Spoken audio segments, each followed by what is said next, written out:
ABT এর test paper ধরে তোমরা নিশ্চয়ই 2025 সালে মাধ্যমিক পরীক্ষার প্রস্তুতি নিচ্ছ। তো এখান থেকে আমরা ইংরেজির পেজগুলো আলোচনা করব। গোটা পেজটাই আলোচনা হবে। আগে আমরা দেখে নেব ইংরেজি পেজগুলো কোথায় কোথায় আছে। ইংরেজির পেজগুলো এখানে দেওয়া আছে। আজকে আমরা এই পেজটা আলোচনা করব, পেজ নাম্বার 136। এর আগে যে 4খানা মডেল পেজ আছে এগুলো সবগুলো আলোচনা করা ভিডিও আমার চ্যানেলে আছে, ভিজিট করো, প্লেলিস্টকে ক্লিক করো, ক্লাস 10 এর ভিডিও বার করো, সেগুলো পেয়ে যাবে। আজকে আমরা 136 পেজের আলোচনায় যাব। সবটাই আলোচনা করব, সিন, আনসিন, গ্রামার এবং রাইটিং স্কিল। তাই গুরুত্বপূর্ণ ভিডিও হতে যাচ্ছে, স্কিপ করবে না, পুরো ভিডিওটাই মন দিয়ে দেখবে। আমরা 136 পেজে এসে গেছি। একের দাগে একটা সিন প্যাসেজ দেওয়া আছে। It is always lovely on the big half moon in summer. গরমকালে বিগ হাফ মুন দ্বীপে আবহাওয়া সর্বদা সুন্দর থাকে। When it is fine, the harbor is blue and calm with little wind and ripples. যখন আবহাওয়া ভালো থাকে গোটা বন্দরটাকে নীল দেখায় এবং শান্ত দেখায়, এবং ছোট ছোট হালকা বাতাস থাকে এবং সঙ্গে সামুদ্রিক ছোট ছোট ঢেউ থাকে। তো প্যাসেজটা তোমাদের সকলের পড়া। এটা আমাদের lesson number 5, our runway kite, ওখান থেকে নেওয়া। আমি প্যাসেজটার পড়ে মানে বলছি না, সরাসরি প্রশ্নোত্তর আলোচনায় যাচ্ছি। প্রথমে কিছু এমসিকিউ আছে। একের দাগে the big half moon looked lovely during summer. এই বিগ হাফ মুন দ্বীপটাকে সুন্দর দেখায় গরমকালে। আর দুই দাগে two place shipwrecked mariners Claude use to go to. ভাঙা জাহাজের নাবিকের খেলার জন্য ক্লড সাধারণত যেত কোথায়? উত্তর হচ্ছে the other side of the island, মানে দ্বীপের অপর প্রান্তে, সেখানে যেত। আর তিনে দাগে Claude and the narrator made plenty of kites after returning from the mainland. Claude এবং লেখিকা মানে ফিলিপ্পা এরা কিন্তু প্রচুর ঘুড়ি বানিয়েছিল। কোথা থেকে ফেরত আসার পর? উত্তর হচ্ছে মূল ভূখণ্ড থেকে, মেনল্যান্ড থেকে ফেরত আসার পর, অপশন নম্বর এ, মেনল্যান্ড। আর চার দাগে Claude learned to make kites from. Claude কিন্তু ঘুড়ি বানানো শিখেছিল। কোথা থেকে শিখেছিল? না, a boy on the mainland, মূল ভূখণ্ডের একটা বাচ্চার কাছ থেকে শিখেছিল। পাঁচে দাগে the kite was covered with. ঘুড়িটাকে কভার করা হয়েছিল কি দিয়ে? উত্তর হচ্ছে লাভলি রেড পেপার, সুন্দর লাল কাগজ দিয়ে। আর বি দাগে কমপ্লিট দ্য ফলোইং সেন্টেন্সেস। নিচে কিছু বাক্য দেওয়া আছে, কমপ্লিট করতে হবে। অ্যাকচুয়ালি বলতে পারো শূন্যস্থান পূরণ। The name of the lighthouse ওয়াজ।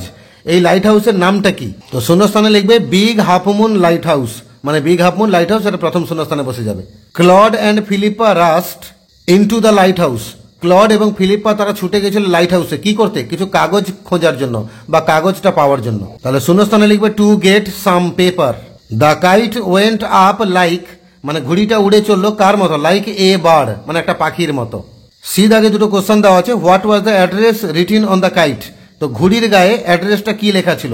আমরা লিখবো দ্য অ্যাড্রেস ওয়াজ, মানে ঠিকানাটা ছিল, লিখবে দ্য অ্যাড্রেস ওয়াজ, তারপরে এটা লিখে দেবে Claude lit and Philippa lit, comma, big half moon lighthouse. তারপর দুইয়ের দাগে question, why was Claude standing foolishly, মানে ক্লড বোকা বোকা হয়ে দাঁড়িয়েছিল কেন? এটা লিখবে অল অ্যাট ওয়ান্স স্ন্যাপ, মানে হঠাৎ করে ছিঁড়ে গেল। অ্যান্ড দেয়ার ওয়াজ ক্লড, আর সেখানে ক্লড ছিল standing with a bit of cord in his hand, তার হাতে একটা সুতোর লাটাই নিয়ে দাঁড়িয়েছিল, লুকিং ফুলিশ, তাকে বোকা দেখাচ্ছিল। তারপর আওয়ার কাইট আছে, তোমরা লিখবে কিন্তু দে আর কাইট, THEIR। তাহলে they are kite had sailed away over to the mainland, কারণ তাদের ঘুড়িটা উড়ে চলেছিল মেনল্যান্ডের দিকে, মূল ভূখণ্ডের দিকে। তাহলে এই অল অ্যাট ওয়ান্স থেকে মেনল্যান্ড অব্দি পুরো দেখে দেখে তুলে দেবে দুইয়ের দাগের উত্তর এটা। আর শুধুমাত্র আওয়ারের জায়গায় আওয়ার লিখবে না, দে আর লিখবে, THEIR, দে আর লিখবে। এটা দুইয়ের দাগের উত্তর হলো। আর দুইয়ের দাগে একটা পোয়েম দিয়েছে, two glass or leaf or fruit or wall the snail sticks close. ঘাসের সঙ্গে, পাতার সঙ্গে, ফলের সঙ্গে এবং দেওয়ালের সঙ্গে শামুকটা একদম আটকে লেগে থাকে। এটা আমাদের লেসন নাম্বার 8, দ্য স্নেল, ওখান থেকে নেওয়া। আমি কবিতার পড়ে মানে বলছি না, সরাসরি প্রশ্নোত্তর বলে দিচ্ছি। প্রথমে কিছু এমসিকিউ আছে। একের দাগে the snail sticks close two, মানে শামুকটা একদম আটকে থাকে, লেগে থাকে কার সাথে? উত্তর হচ্ছে পাতার সাথে, leaf, option number B. The snail is, মানে শামুকটা কিরকম? উত্তর হচ্ছে ফিয়ারলেস, মানে পড়ে যাওয়ার কোনো ভয় থাকে না, নির্ভীক। তাহলে ফিয়ারলেস উত্তর হবে অপশন নাম্বার সি। তবে এখানে দাগ নাম্বার ভুল দিয়েছে, এটা 2 হবে না, 3-এর দাগ হবে। 3-এর দাগ হেয়ার বিটাইডস মিন। এই বিটাইডস মানে কি? উত্তর হচ্ছে হ্যাপেন্স, মানে ঘটে, অপশন নাম্বার এ। আর 4-এর দাগে the house of the snail is, শামুকের যে বাড়িটা বা ঘরটা সেটা কিরকম? না, উত্তর হচ্ছে স্ট্রং, শক্তিশালী, শক্ত হয়, অপশন নাম্বার বি, স্ট্রং। আর দুটো প্রশ্ন দিচ্ছে, where does the snail live, শামুকটা বাস করে কোথায়? তোমরা এখানে এই লাইনটা তুলে দেবে, যারা একটু দুর্বল আছো তোমরা এই লাইনটা হুবহু দেখে দেখে লিখে দেবে, two glass or leaf or fruit or wall the snail sticks close. এটুকু তুলে দেবে, তুমি 2-এর মধ্যে 1 পেয়ে যাবে। আর যারা 2-এ 2 পেতে চাইছো একটু নিজে লিখতে পারো, একটু বাক্যটাকে সাজিয়ে নেবে প্রোজাইক অর্ডারে, মানে সাবজেক্ট ভার্ব অবজেক্ট এই স্টাইলে সাজিয়ে নেবে। বেশি কিছু কষ্ট করতে হবে না, খালি জাস্ট ঘুরিয়ে দিলেই হয়ে যাবে। উত্তরটা লিখবে দ্য স্নেল স্টিক্স ক্লোজ, এটাকে আগে তুলবে, তারপর লিখবে two glass or leaf or fruit or ওয়াল। তাহলে আবার বলছি উত্তরটা, the snail sticks close two glass or leaf or fruit or ওয়াল। এখানে আমাদের 1-এর দাগে উত্তর হলো। আর 2-এর দাগে আছে, what kind of danger May the snail face, কি ধরনের বিপদ শামুক ফেস করে? উত্তরটা লিখবে এরকম, the snail may face the danger of storm or other harm besides of weather. আবার উত্তরটা বলছি একটু কষ্ট করে খাতায় নোট ডাউন করে নেবে, তারপর পড়বে, দেখবে সহজে হয়ে যাবে। এখানে স্পেসটা নেই বলে লিখলাম না, আবার উত্তরটা বলছি, মুখে ভালো করে শুনে নাও। The snail may face the danger of storm or other harm besides of weather দিলে তুমি 2 এর মধ্যে 2 পেয়ে যাবে। একটা আনসিন দিয়েছে, পড়ছি শোনো। কলকাতা থেকে লেখা হচ্ছে মার্চ মাসে 15 তারিখ, মানে একটা news paper report. Commercial services of the centuries first under water metro train commenced in Kolkata on Friday with hundreds of passengers erupting into jubilation on their first ride. শতাব্দীর প্রথম জলের তলা দিয়ে মেট্রো ট্রেন চলবে এবং এটা commercially চলবে, মানে ব্যবসা বাণিজ্যের আকারেই চলবে, মানে লোক চড়বে, ভাড়া দেবে। এই কমার্শিয়ালি এরকম ট্রেন চলাচল, মেট্রো ট্রেন চলাচল শুরু হলো জলের তলা দিয়ে, অনুষ্ঠিত হলো বা শুরু হলো কলকাতাতে শুক্রবার দিন, এবং শত শত যাত্রী তারা উচ্ছ্বাসে আনন্দে ফেটে পড়লো এবং তাদের প্রথম সফর করলো এই জলের তলা দিয়ে মেট্রো ট্রেনে। A train began its journey from the Howrah Maidan station on the east-west metro corridor of Kolkata at 7 a.m. with loud cheers and claps from commuters, while another started cruising from Esplanade station at the same time. একটা train যাত্রা শুরু করলো Howrah Maidan station থেকে। যে মেট্রোর শাখা এটা, সেই মেট্রোটার নাম হচ্ছে ইস্ট ওয়েস্ট মেট্রো করিডর, এটা কলকাতার। তাহলে ইস্ট ওয়েস্ট মেট্রো করিডোরের অন্তর্গত একটা ট্রেন হাওড়া ময়দান স্টেশন থেকে ছাড়লো শুক্রবার দিন অ্যাট 7 AM, সকাল 7টার সময়। তাতে যে সমস্ত নিত্যযাত্রীরা আরোহণ করলো বা ট্রেনে উঠলো তারা সকালে চিয়ার আপ করছিল, চিৎকার চেঁচামেচি করছিল আনন্দে এবং তার সঙ্গে হাততালি মারছিল। আর ওই একই সময়ে আরেকটা ট্রেন যাত্রা শুরু করলো এসপ্ল্যানেড থেকে, মানে ধর্মতলা স্টেশন থেকে, এসপ্ল্যানেড স্টেশন থেকে। কলকাতায় যে ধর্মতলা আছে তার আরেকটা ইংরেজি নাম হচ্ছে এসপ্ল্যানেড। তো এসপ্ল্যানেড স্টেশন থেকে যাত্রা শুরু করলো ওই একই সময়, মানে একই সময়ে সকাল 7টায় দুটো ট্রেন ছাড়া হলো। একটা ট্রেন হাওড়া ময়দান স্টেশন ছাড়ছে, ধর্মতলা যাবে, আর আরেকটা ট্রেন ধর্মতলা ছাড়ছে, হাওড়া ময়দান স্টেশন যাবে বলে। একই সময় দুটো ট্রেন দুদিক থেকে রওনা দিল। Hundreds of commuters thronged the stations in the early morning, মানে শত শত যাত্রী তারা দুটো স্টেশনে জড়ো হয়ে গেছিল, একটা ধর্মতলা স্টেশনে আর হাওড়া ময়দান স্টেশনে।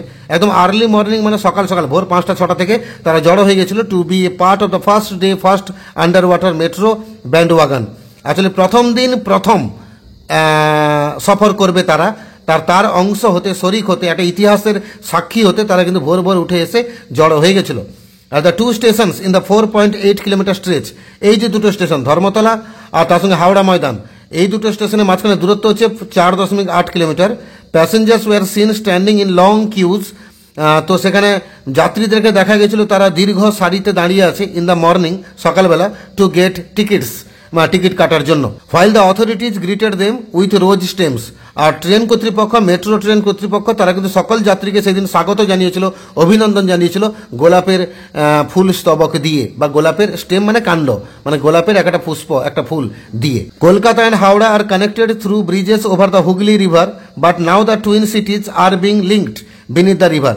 এমনিতে আমরা জানি কলকাতা এবং হাওড়া দুটো পার্শ্ববর্তী দুটো শহর, এরা পরস্পরের সঙ্গে যুক্ত ওই রবীন্দ্র সেতু দিয়ে, মানে হুগলি নদীর উপরে যে ব্রিজটা আছে সেই ব্রিজের দ্বারা হাওড়ার সঙ্গে কলকাতা যুক্ত।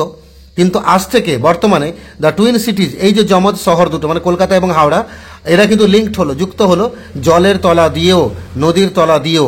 এখন কলকাতার সঙ্গে হাওড়ার যোগাযোগের সূত্র কিন্তু দুটো, একটা হচ্ছে রবীন্দ্র সেতু ব্রিজ আর 2 নম্বর হচ্ছে metro train, metro rail. Which is itself exciting, যেটা নিজেই এটা খুবই উত্তেজনাপূর্ণ। সেড, এই কথা বলছেন কে? বলছেন আরতি বোস, 56 বছর বয়স, a resident of Howrah district, তিনি হাওড়া জেলার একজন বাসিন্দা। Before hoarding the train at Howrah Maidan, তিনি হাওড়া ময়দান স্টেশনে ট্রেনে চড়ার পূর্বে তিনি একথা জানালেন। তার মানে তিনি রওনা দিচ্ছেন হাওড়া ময়দান স্টেশন থেকে ধর্মতলা যাবেন বলে। কে? আরতি বোস, তিনি হাওড়া জেলারই একজন বাসিন্দা। The commercial services began after prime minister Narendra Modi had on March 6 inaugurated the Howrah Maidan Esplanade section of Kolkata metro's east west corridor. এই কমার্শিয়াল সার্ভিস মানে ব্যবসা বাণিজ্যের শাখা, মানে এটা ট্রেন চলাচল করছে শুধুমাত্র আনুষ্ঠানিকভাবে নয়, মানে জনগণকে বহন করবে এবং পয়সা উপার্জন হবে, তাই কমার্শিয়াল সার্ভিস বলা হচ্ছে। বাণিজ্যিকভাবে এই ট্রেনটা বিশেষ করে ইস্ট ওয়েস্ট করিডোরের অন্তর্গত কলকাতাতে ধর্মতলা থেকে হাওড়া ময়দান পর্যন্ত এই ট্রেন চলাচলের উদ্বোধন প্রাইম মিনিস্টার নরেন্দ্র মোদী করে গেছিলেন মার্চ মাসের 6 তারিখ। Heralding India's first venture into under water metro service, ভারতবর্ষেই প্রথম জলের তলা দিয়ে মেট্রো চলাচল করবে, এই প্রথম ভারতবর্ষে প্রথম, সেটা কলকাতায়। As the train entered the under river stretch, ট্রেনটা যেই নদীর তলায় প্রবেশ করলো, passengers on the board erupted in joy, তো সেই সময় ট্রেনে যে যাত্রীরা ছিল তারা প্রচন্ড আনন্দে উচ্ছ্বাসে ফেটে পড়লো। And some enthusiastically rushed to the window to get a glimpse of the illumination of the tunnel wall under the Hooghly river.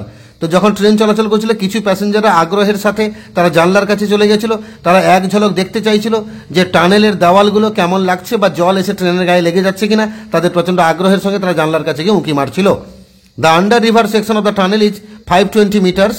তো জলের তলায় যে ট্রেন লাইনটা সেটা মোট 520 মিটার লম্বা।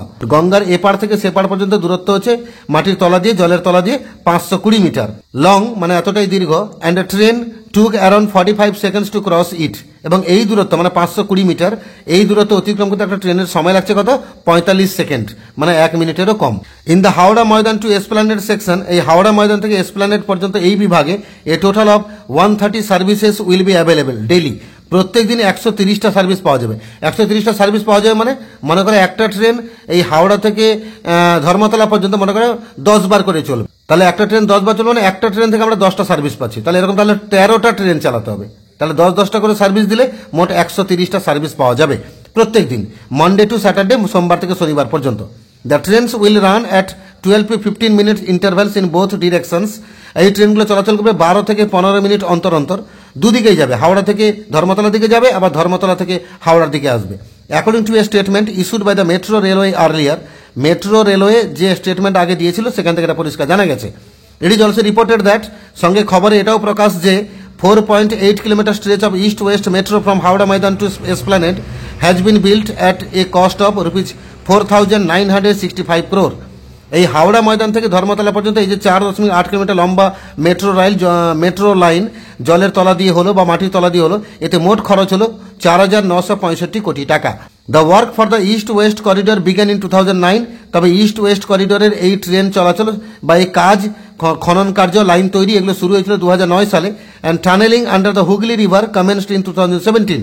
এবং হুগলি নদীর তলায় জলের তলায় লাইন কাটা বা লাইন পাতানো শুরু হয়েছিল 2017 সালে। Of the total of 16.6 kilometre of the corridor. আর এই যে দূরত্বটা যে ট্রেন চলাচল করবে মোট 16.6 কিলোমিটার, তার মধ্যে 10.8 কিলোমিটার যে আন্ডারগ্রাউন্ড, তার মধ্যে 10.8 কিলোমিটার থাকবে মাটির তলা দিয়ে, including tunnel of beneath the river, যার মধ্যে ওই 520 মিটার লম্বা জলের তলায় লাইনটাও তার মধ্যে ধরা আছে। The project has suffered delays owing to an aquifer burst at Bowbazar in central Kolkata on August 31, 2019। এই প্রজেক্টটা দেরি হয়েছিল, মাঝখানে কিছুদিন বন্ধ রাখতে হয়েছিল। কেন? 2019 সালের 31 অগস্ট মধ্য কলকাতার বউবাজারে একটা অ্যাকুয়াফায়ার মানে জলের ট্যাঙ্ক বাস্ট হয়ে গেছিল, লিডিং টু সেভারেল গ্রাউন্ড সাবসিডেন্স। এর ফলে বেশ কয়েকটা জায়গায় মাটি নিচে ধস নেমে গেছিল। The collapse of several buildings there, আর বেশ কয়েকটা সেখানে বিল্ডিংগুলো ধসে পড়েছিল। and 2 more water leakage incidents at the same time site in 2022। আর 2022 সালে ওই একই জায়গায় দুটো বড় বড় ওয়াটার লিকেজ দেখা গেছিল, জল লিক করছিল during tunnelling at construction work, যখন টানেলিং তৈরি হচ্ছিল, নির্মাণ কার্য চলছিল, সেই জন্য প্রজেক্টটা দেরি হয়েছিল। ফলে চালু হতে 2024 সাল হয়ে গেল, নাহলে হয়তো একটা বছর আগে 2023 সালে এই ট্রেনটা চলাচল করতে পারতো। Adapted from the Economic of Times, the Economic Times পত্রিকার নাম, সেখান থেকে এটা নেওয়া হয়েছে। আমরা এমসিকিউতে যাব। প্রথম প্রশ্ন, the first under water metro train service began on Friday. প্রথম এই জলের তলায় মেট্রোর সার্ভিস চালু হলো শুক্রবার দিন। The first train started from the Howrah Maidan station at 7 AM। প্রথম ট্রেন হাওড়া ময়দান স্টেশন থেকে যাত্রা শুরু করলো সকাল 7টার সময়। তিনের দাগে, the distance between Howrah Maidan metro station to Esplanade station is 4.8 kilometre. Howrah Maidan station থেকে এসপ্ল্যানেড পর্যন্ত দূরত্ব হচ্ছে 4.8 কিলোমিটার। চারের দাগে, the work of the east west corridor began in the year 2009। এই ইস্ট ওয়েস্ট করিডোরে প্রথম খনন কার্য শুরু হয়েছিল 2009 সালে। আর পাশে দাগে, expenditure to build the stretch of 4.8 kilometre Howrah was ₹4965 crore। এই ধর্মতলা থেকে হাওড়া ময়দান পর্যন্ত এই লাইনটা তৈরি করতে মোট খরচ হচ্ছে 4,965 কোটি টাকা। The passage is a newspaper report. আর এই প্যাসেজটা হচ্ছে একটা খবর কাগজের প্রতিবেদন। ট্রু ফলস আছে, TF লিখতে হবে, সঙ্গে সাপোর্টিং স্টেটমেন্ট দিতে হবে। The passenger were greeted with garlands. প্যাসেঞ্জারদেরকে ফুলের মালা দিয়ে অভিবাদন জানানো হয়েছিল, কথা ভুল, গোলাপের স্টিক দিয়ে অভিবাদন জানানো হয়েছিল, তাই F লিখলাম। সাপোর্টিং দেব, the authorities greeted them with rose stems. দুইয়ের দাগে, the train did not take a minute to cross the under river tunnel. জলের তলায় সে টানেলটা পেরোতে ট্রেনটার 1 মিনিটও সময় লাগছিল না, কথা ঠিক, 45 সেকেন্ড সময় লাগছিল, তাই না? তাহলে টি লিখলাম। সাপোর্টিং দেব, a train took around 45 seconds to cross it. এটা সেকেন্ড সাপোর্টিং স্টেটমেন্ট। তিনের দাগে, the passengers enjoy the train journey under the Hooghly river. Hooghly নদীর তলায় এই ট্রেন জার্নিটাকে প্যাসেঞ্জাররা এনজয় করছিল, অবশ্যই ঠিক, টি লিখলাম। As the train enter the under river stretch passengers on board erupted in joy. তাহলে অ্যাজ থেকে জয় অবধি, এটা সাপোর্টিং স্টেটমেন্ট 3। চারখানা প্রশ্ন আছে। By whom was the Howrah Maidan Esplanade Kolkata metro service inaugurated. তাহলে কলকাতার এই হাওড়া ময়দান স্টেশনটাকে ইনঅগারেট করেছিলেন, উদ্বোধন করেছিলেন কে? তো আমরা উত্তরটা এখানে লিখবো, the Howrah Maidan Esplanade Kolkata metro service was inaugurated by our prime minister Narendra Modi. এভাবে নিজে লিখতে পারো, তাহলে 2 এ 2 পেয়ে যাবে। এছাড়া বইল লাইন লিখলেও উত্তর হবে, কোনটা লিখলে হবে বলে দিচ্ছি। যারা একটু দুর্বল আছে তোমরা এখান থেকে তুলতে পারো। The commercial services began after prime minister Narendra Modi had on March 6 inaugurated the Howrah Maidan Esplanade section of the Kolkata metro's east west corridor. এটা লিখে দিলেও তুমি নাম্বার পাবে, নাহলে নিজের ভাষায় লিখতে পারো যেমনটা বললাম আমি, তাতে লিখলে তুমি একদম শিওর 2 এ 2 পাবে। 2 এর দাগে কোথায় যে where did Aarti Bose board the train. এই আরতি বোস ট্রেনটা ধরেছিল কোথায়? কোথায় না হাওড়া ময়দান স্টেশনে। আমরা নিজে লিখতে পারি, যদি নিজে লিখে এখন লিখবে আরতি বোস বোর্ডেড, ইডি যোগ করে দেবে, Arati Bose boarded the train at Howrah Maidan station. এটা লিখে দিলে উত্তর হয়ে গেল। আর যারা একটু দুর্বল আছো বই থেকে লাইন তুলবে, তাই তো? তো কোথায় আছে খুঁজে দিই। এখান থেকে তুলবে Arati Bose 56 a resident of Howrah district before hoarding the train at Howrah Maidan. পুরো তুলে দেবে। এই বিফোর হোর্ডিং লিখবে না, এখানে হোর্ডেড লিখে দেবে, HOARDED করে দেবে, ING রাখবে না, দিলে পুরো বাক্যটা প্রোজাইক আকারে এসে যাবে। তাহলে আরতি বোস থেকে ময়দান অব্দি তুলে দেবে, খালি হোর্ডিংটাকে হোর্ডেড করে দেবে। তারপর কথা যে how long is the under river section of the tunnel. নদীর তলায় যে টানেলটা তার দৈর্ঘ্যটা কত? উত্তর হচ্ছে 520 মিটার। তোমরা নিজেরা লিখতে পারো এরকম, the under river section of the tunnel is 520 metre long. আর যারা একটু দুর্বল আছে তোমরা এখান থেকে লাইন তুলতে পারো, the under river section of the tunnel is 520 metres long. তাহলে দা আন্ডার থেকে লং অবধি, এটা হলো আমাদের 3 এর দাগের উত্তর। তারপরে what is the reason for delay of the project. এই প্রজেক্টটা দেরি হচ্ছিল কেন, তার কারণটা কি? এটা উত্তর একটু বড় আছে, বড় করে লিখতে হবে। সেক্ষেত্রে তোমরা তুলে দেবে এখান থেকে, the project has suffered delays owing to an aquifer burst at Bowbazar in central Kolkata on August 23, 2019, leading to severe ground subsidence, the collapse of several buildings there, and 2 more water leakage incidents at the same site in 2022 during tunneling and construction work. তাহলে the project has থেকে শুরু করে construction work পর্যন্ত। একটু বড় উত্তর, এটা আমাদের 4 এর দাগের উত্তর। আমরা গ্রামার পোর্শনে যাব। প্রথমে অল্টারনেটিভটাকে সিলেক্ট করতে হবে। লোভ about less on Sundays and you will be without a headache on Monday. Swami knew how strict his father could be, so he changed his tactics. তুমি রবিবারের দিনগুলোতে কম ঘুরবে, সোমবার দিন তোমার মাথা কম ধরবে। স্বামী জানতো তার বাবা কতটা কড়া মানুষ, তাই তার নিজের কৌশলটাকে সে বদলালো বা পরিবর্তন করলো। 5 এর article preposition, every drop of water is a source of life. জলের প্রতিটা বিন্দু একটা জীবনের কিন্তু একটা উৎস। 3খানা ডু এজ ডাইরেক্টেড আছে। প্রথমটা আছে don't waste time, voice change করতে বলেছে, লিখবে you are advised not to waste time। 2 এর দাগে mister Roy said to his friends let's go to the cinema, এটাকে ন্যারেশন চেঞ্জ করতে বলেছে। উত্তর লিখবে mister Roy suggested his friends that they should go to cinema। 3 এর দাগে আছে he must go there, সে অবশ্যই সেখানে যাবে, নেগেটিভ করতে বলেছে, সে অবশ্যই সেখানে যাবে, তার মানে কি সে ওখানে যাওয়াটাকে এড়িয়ে যেতে পারে না। he can't avoid, অ্যাভয়েড বানানটা বলছি, AVOID, he can't avoid going there, সে সেখানে যাওয়াটাকে এড়াতে পারে না। ফ্রেজাল ভার্ব 3খানা আছে। রিজেম্বলস উত্তর হবে টেক্স আফটার, আর হ্যাজ পোস্টপন্ড উত্তর হবে পুট অফ, পোস্টপন্ডকে সরিয়ে পুট অফ লিখতে হবে। আর রিজেক্টেড এটা উত্তর হবে টার্নড ডাউন, টার্নের সঙ্গে যদি ইডি যোগ করবে, না হলে নাম্বার পাবে না। আর 4খানা ভোকাবুলারি রয়েছে, মানে আনসিন থেকে 4খানা সমার্থক শব্দ খুঁজতে হবে। একটা হচ্ছে coming out suddenly and dramatically, হঠাৎ করে এবং নাটকীয় ভাবে বাইরে বেরিয়ে আসা, তাকে আমরা আগ্নেয়গিরির অগ্নুৎপাতের সঙ্গে তুলনা করতে পারি। ইরাপ্টিং বলতে পারি। Gradual caving in or sinking of N area of land, কোন এলাকায় মাটি বসে যাওয়া বা ধসে যাওয়া, তাকে আমরা সাবসিডেন্স বলবো। আর কনসিস্টিং অফ টু মানে দুটোকে নিয়ে গঠিত, তাকে আমরা যমজ বলবো, টুইন বলবো। আর a period of time by which something is late, একটা নির্দিষ্ট সময় যার দ্বারা কোনো কিছু দেরি হয়ে যায় তাকে আমরা ডিলেস বলতে পারি, DELAYS। এবার আমরা রাইটিং স্কিলে যাব। 9 এর দাগে কিছু ফ্লো চার্ট করতে বলেছে, কি করে an organising a blood donation camp, blood donation camp কি করে অর্গানাইজ করা হয়, এই নিয়ে একটা প্রসেসিং করে প্যারাগ্রাফ লিখতে হবে। চার্টের কিছু হিন্টস দেওয়া আছে। ক্যাম্পাস সেটআপ, আগে ক্যাম্পাস সেটআপ করতে হবে। Names of the blood donors enlisted, রক্তদাতাদের নামটাকে নথিভুক্ত করতে হবে। Blood group tested, made to lie on bed, প্রথম ব্লাড গ্রুপ টেস্ট করা হবে, রোগীকে বিছানায় শোয়ানো হবে। ভেন্স কম্প্রেসড, শিরাকে চাপ দেওয়া হবে। ক্লিনড উইথ ইথার, ইথার দিয়ে ওটাকে পরিষ্কার করা হবে। নিডল ইনসার্টেড, ছুঁচ ঢুকাতে হবে। Blood collected in sterilised bottle, polythene bag, জীবাণুনাশক বোতলে বা পলিথিন ব্যাগে রক্তটাকে ঢোকাতে হবে, লেবেলড প্রপারলি, ঠিকঠাকভাবে লেবেলিং করতে হবে, কেপ্ট ইন রেফ্রিজারেটর, ফ্রিজের মধ্যে রাখতে হবে, ইউজড হয়ে নিডেড, তারপর যখন প্রয়োজন হবে তখন সেটা ব্যবহার করতে হবে। এইভাবে আমরা সহজে একটু লেখার চেষ্টা করব কিভাবে ব্লাড ডোনেশন ক্যাম্পে রক্ত সংগ্রহ করা হয়। আমরা হেডিং করব organising a blood donation camp. একটা ব্লাড ডোনেশন ক্যাম্পকে আয়োজন করা হয় কিভাবে। A drop of blood can save one's life. এক ফোঁটা রক্ত একজন মানুষের প্রাণ বাঁচাতে পারে। We have to collect blood from blood bank for a patient if needed. যখন প্রয়োজন হয় কোনো রোগীর জন্য আমরা রক্ত সংগ্রহ করি ব্লাড ব্যাংক থেকে। The blood bank collects blood from the blood donation camps. আর এই ব্লাড ব্যাংক রক্ত কোথায় পায় থেকে? তারা সংগ্রহ করে রক্ত ব্লাড ডোনেশন ক্যাম্পগুলো থেকে, রক্তদান শিবিরগুলো থেকে। These blood donation camps are organised through a process. আর এই রক্তদান শিবিরগুলোর আয়োজন করা হয় নির্দিষ্ট একটা প্রসেসের মধ্য দিয়ে। Normally the clubs or NGOs organise blood donation camps. সাধারণত ক্লাব অথবা এনজিও মানে বেসরকারি সংস্থা তারাই ব্লাড ডোনেশন ক্যাম্পের আয়োজন করে। At first the date and schedule of the camp is announced. প্রথমে তারিখ এবং সূচি, ওই ক্যাম্প কিভাবে হবে সেটা মাইক নিয়ে ঘোষণা করা হয়। The campus is set up with proper infrastructure. যথেষ্ট পরিকাঠামো দিয়ে ক্যাম্পাসটাকে সাজিয়ে নেওয়া হয়। The doctors arrive to conduct the camp. এই ক্যাম্পটাকে পরিচালনা করার জন্য ডাক্তাররা পৌঁছান। The names of the blood donors are enlisted. রক্তদাতাদের নামগুলোকে নথিভুক্ত করা হয়। The donors stand in queue. আর রক্তদাতারা লাইন করে সারি করে দাঁড়িয়ে থাকেন। They enter into the camp one by one. তারা একে একে ক্যাম্পের মধ্যে প্রবেশ করেন।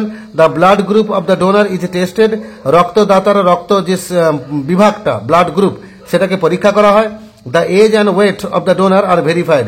বয়স এবং ওজন রক্তদাতার সেটাকে ভেরিফাই করতে হবে, কারণ নির্দিষ্ট বয়সের কম হলে রক্ত তার গা থেকে নেওয়া হবে না। তাই বয়স এবং ওজন এটা পরীক্ষা করা হবে, ভেরিফাই করা হবে। Then the donor lies on bed. তারপর রক্তদাতা বিছানায় শুয়ে পড়বেন। His veins are compressed. তার শিরাগুলোকে চাপ দিয়ে খুঁজে বার করা হবে কোন শিরা থেকে রক্ত নেওয়া হবে। The veins location is cleaned with ether. আর শিরা যে জায়গায় আছে যেখানে ছুঁচ ফুটবে ওই জায়গাটাকে ইথার দিয়ে পরিষ্কার করা হয়। The needle is inserted into the vein. আর সূচ প্রবেশ করানো হয় সেই শিরার মধ্যে। About 250 ml blood is collected from the donor. আর রক্তদাতার কাছ থেকে প্রায় 250 ml রক্ত সংগ্রহ করা হয়। The blood is stored in a sterilised bottle or in a sterilised polythene pack. রক্তকে সংগ্রহ করা হয় একটা জীবাণুনাশক বোতলে অথবা জীবাণুনাশক পলিথিন প্যাকের মধ্যে। The bottle is labelled properly. তারপর বোতলটাকে ঠিকঠাকভাবে লেবেল করা হয়। It is kept in refrigerator. তাকে ফ্রিজের মধ্যে রেফ্রিজারেটরের মধ্যে রাখা হয়। Then this is sent to the blood banks. তারপর সেগুলো ব্লাড ব্যাংকে পাঠিয়ে দেওয়া হয়। উল্টো দিকে the donor is offered a certificate and a nutritious tiffin. আর রক্তদাতাকে দেওয়া হয় একটা সার্টিফিকেট এবং একটা পুষ্টিকর tiffin. In this way blood donation camp is organised in a systematic way. এইভাবে রক্তদান শিবির নির্দিষ্ট একটা পদ্ধতিতে সম্পন্ন করা হয়। 10 থেকে write a letter to the editor of English newspaper about the high price of essential medicines. আচ্ছা, এডিটরের কাছে চিঠি লেখো about the high price of essential medicines, মানে প্রয়োজনীয় ওষুধপত্রের দাম বাড়ছে। অ্যাকচুয়ালি আমি একটু কোশ্চেনটা দেখতে ভুল করেছিলাম। আমি এসেন্সিয়াল কমোডিটিজ ভেবেছি, মানে নিত্য প্রয়োজনীয় দ্রব্য, মানে সবকিছু চাল ডাল তেল মশলা এগুলোকে দিয়ে কিভাবে লেখা হবে। তো আমি সেটাই যেটা লিখেছি ওটাই বুঝিয়ে দিচ্ছি। তবে তোমরা খালি মেডিসিনকে নিয়ে লিখতে বলেছো, আমি এর পরে একটা আলাদা ভিডিও বানিয়ে দেবো। তবে যেটা লিখেছি সেটাও খুব গুরুত্বপূর্ণ চিঠি। সেই প্রশ্ন মানে হচ্ছে যে নিত্য প্রয়োজনীয় দ্রব্যের মূল্য বাড়ছে, দাম বাড়ছে, এটাকে নিয়ে খবর কাগজের সম্পাদককে চিঠি লিখতে হবে। একই রকমই লেখা হবে, দু একটা বাক্য পরিবর্তন হবে। তবে যেটা লিখে ফেলেছি ওটাই পড়ে শুনিয়ে দিচ্ছি। তো আমি এখানে এসেন্সিয়াল কমোডিটিজ মানে নিত্য প্রয়োজনীয় দ্রব্য, শুধু ওষুধ না, আমার লেখার মধ্যে ওষুধের কথাও বলা আছে আর সঙ্গে তেল মশলার কথাও বলা আছে, সবটা যোগ করে একটা লিখে দিচ্ছি। তো ওটাই শুনিয়ে দিই। আর বাকি শুধু মেডিসিনকে নিয়ে লিখলে খালি মাঝখানে সাবজেক্টে 2-3টা বাক্য বাদ চলে যাবে। তো সেটার জন্য আমি আলাদা করে একটা ভিডিও বানিয়ে দেবো, চিন্তা করো না। তো আপাতত যেটা লিখেছি নিত্য প্রয়োজনীয় দ্রব্যের মূল্য বাড়ছে এই দুশ্চিন্তা জানিয়ে খবর কাগজের সম্পাদককে চিঠি লেখো, সেটাই তোমাদের পড়ে বুঝিয়ে দিই। তারপর দা এডিটর লিখবে, তারপর দা স্টেটসম্যান লিখবে, 4 নম্বর চৌরঙ্গি স্কোয়ার লিখবে, কলকাতা 700001। এটা খবর কাগজের সম্পাদকের একটা চিঠির অ্যাড্রেস। এটা অ্যাড্রেসটা মুখস্থ রাখবে, যে কোনো এডিটোরিয়াল লেটার লিখতে এলে এই অ্যাড্রেসটা দিয়ে দেবে। আর সাবজেক্ট লিখবে high prices of essential commodities, নিত্য প্রয়োজনীয় দ্রব্যের দাম বাড়ছে এই নিয়ে অভিযোগ, তাই আমরা চিঠি ঠিকানা লিখছি। আমরা লিখবো dear sir, with due respect and honour I beg to state that, মাননীয় মহাশয় আমার বিনম্র অনুরোধ এই যে, আমি বলতে চাই যে I need a space in your newspaper, আপনার খবর কাগজে আমার একটা জায়গা দরকার to ventilate my grievance about the said subject, নিম্নলিখিত বিষয়ে আমার দুশ্চিন্তা প্রকাশ করার জন্য। Price hike is a very known problem today, এই মূল্য বৃদ্ধি আজকের দিনে অত্যন্ত পরিচিত একটি সমস্যা। The prices of essential commodities like rice, dal, oil, soap, spices, etc. are going up day by day. নিত্য প্রয়োজনীয় দ্রব্য যেমন চাল, ডাল, তেল, সাবান, মশলা ইত্যাদির দাম কিন্তু বাড়ছে দিনের পর দিন। The clothes and medicines are also very costly now. কাপড় চোপড় এবং ওষুধপত্র এগুলোও প্রচন্ড দামি এখন। The fish and vegetables are beyond touch. মাছ এবং শাকসবজি সেগুলো ধরা ছোঁয়ার বাইরে। The LPG gas is costly also. আর রান্নার যে গ্যাস তারও দাম বাড়ছে। The fare cost has also increased. গাড়ি ভাড়াগুলো বেড়ে গেছে। The common people are facing problems everyday. সাধারণ মানুষ প্রত্যেকদিন সমস্যায় পড়ছেন। This is a great problem. এটা একটা মহান সমস্যা। A proper light should be focused on this matter. একটা কিন্তু ঠিকঠাকভাবে আলোকপাত করতে হবে এই বিষয়ের উপরে। এখানে আমরা সমস্যাটা খুলে বললাম। So I request you to highlight this subject in your newspaper so that the people become aware and the concerned authority takes any step soon. আমি আপনাকে অনুরোধ করছি আপনার খবর কাগজে এই বিষয়টাকে হাইলাইট করুন যাতে জনগণ সচেতন হয় এবং সংশ্লিষ্ট কর্তৃপক্ষ কিছু ব্যবস্থা অতি শীঘ্র গ্রহণ করে। চিঠি লেখা শেষ হলো। এবার লিখবে ইয়োর্স ট্রুলি, আপনার একান্ত অনুগত। তারপর তোমার নাম লিখবে। আমি এখানে লিখছি অর্পিতা নায়ক। তোমরা তোমাদের নিজেদের নাম লিখবে, তারপর নিজেদের বাড়ির ঠিকানা দিয়ে দেবে। আমি এখানে লিখেছি ভিলেজ পোস্ট PS দীঘা। তোমরা এই অ্যাড্রেস দেবে না, তোমাদের বাড়ির অ্যাড্রেস দেবে। আর ডিস্ট আমি লিখেছি পূর্ব মেদিনীপুর। তোমরা তোমাদের জেলার নামটা উল্লেখ করবে। আর তারিখ দিয়ে দেবো ডেট 9/12/2024। আমি আজকে ডেট দিলাম, কিন্তু তোমরা যেদিন লিখবে সেদিনকার ডেট দেবে। তারপর কিছু পয়েন্টস দেওয়া আছে। একটা গল্প লিখতে বলেছে। Some naughty boys threw stones at frogs in a pond. একটা পুকুরে কিছু ব্যাঙ থাকতো। কিছু দুষ্টু বাচ্চা ওই ব্যাঙগুলো দিকে ঢিল ছুঁড়ছিল। সাম ফ্রগস ডায়েড ইনস্ট্যান্টলি, সঙ্গে সঙ্গে কিছু ব্যাঙ মারা গেল। সাম ওয়ার সেভারলি ইনজিওর্ড, আবার কয়টা আহত হলো। And old frog cried out, একটা বুড়ো ব্যাঙ চিৎকার করে উঠলো, why are you throwing stones at us, আমাদের দিকে তোমরা ঢিল ছুঁড়ছো কেন? Please stop your cruel activities and save us, তোমাদের এই নিষ্ঠুর কাজকর্ম বন্ধ করো এবং আমাদেরকে বাঁচাও। রিয়ালাইজেশন অফ দ্য বয়েজ, আর ছেলেদের সেখানে উপলব্ধি কি হলো। এই গল্পটা আমরা সংক্ষেপে এবং সহজে লেখার চেষ্টা করছি। আমরা হেডিং দেবো ফ্রগস অ্যান্ড দ্য বয়েজ, মানে ব্যাঙেরা এবং ছেলেরা। Once upon a time there was a pond in a village. একদা একটা সময় একটা পুকুর, গ্রামের মধ্যে একটা পুকুর ছিল। সাম ফ্রগস লিভড দেয়ার, কিছু ব্যাঙ সেখানে বাস করতো। দে ওয়ার ভেরি হ্যাপি, তারা খুব খুশি ছিল। One day some boys of this village came to the play on the bank of this পন্ড। একদিন গ্রামের কিছু বাচ্চারা তারা ওই পুকুর পাড়ে খেলতে এলো। দ্য বয়েজ ওয়ার ভেরি নটি, ওই ছেলেগুলো ছিল খুবই দুষ্টু। They began to throw stones at the pond in a playing spirit, তারা খেলার ছলে পুকুরটার দিকে কিছু ঢিল ছোঁড়া শুরু করলো। The stones were hitting the frogs, পাথরগুলো ব্যাঙগুলোকে আঘাত করছিল। এখানে লিখতে পারো যে সাম ফ্রগস ডায়েড, একটা বাক্য ঢুকাতে পারো।